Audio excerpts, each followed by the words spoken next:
सदियों पहले एक बार एक महात्मा अपने शिष्यों के साथ घूम रहे थे।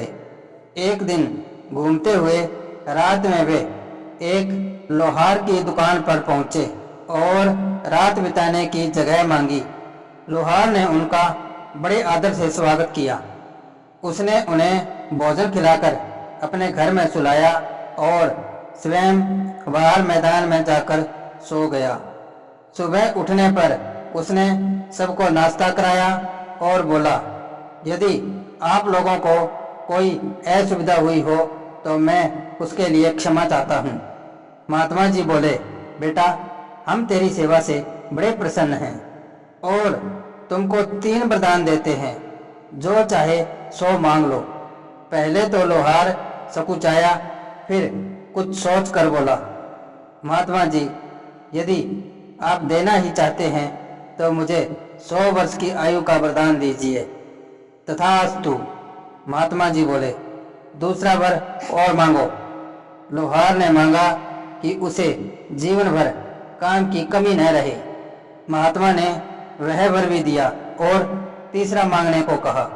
लोहार कुछ सोचकर बोला, आप मेरी जिस कुर्सी पर बैठे थे उस पर जब भी कोई दूसरा बैठे तो मेरी मर्जी के बिना उठ ना सके, ऐसा ही होगा। कहकर महात्मा जी अपने शिष्यों के साथ वहां से चले गए।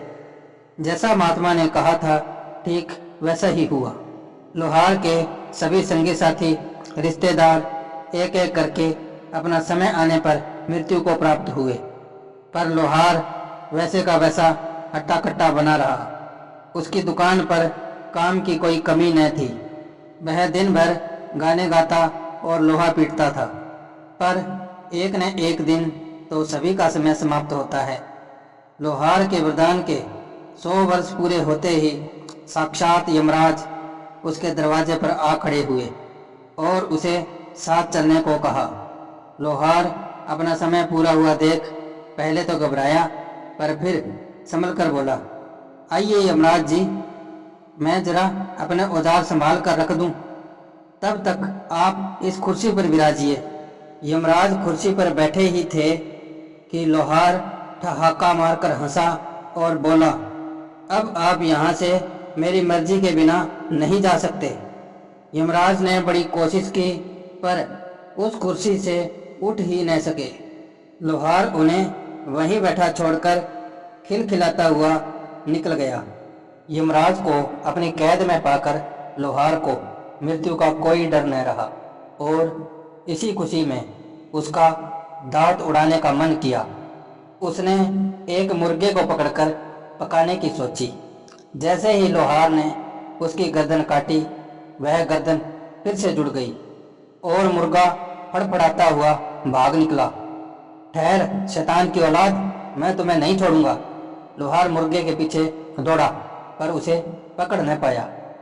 तब उसने एक बकरे को काट डाला, पर घोर आश्चर्य, बकरा भी पुनः जीवित होकर उसके हाथ से निकल गया। लोहार के मन में एकदम विचार उठा और वह अपने माथे पर हाथ मारकर बोला, मैं भी कितना मूर्ख हूँ। जब स्वयं यमराज ही मेरी कैद में है तो किसी को मृत्यु कैसे आ सकती है? तो क्या मैं अब कभी अपनी पसंद के मुर्गे या बकरे नहीं खा सकूंगा? उसने सोचा।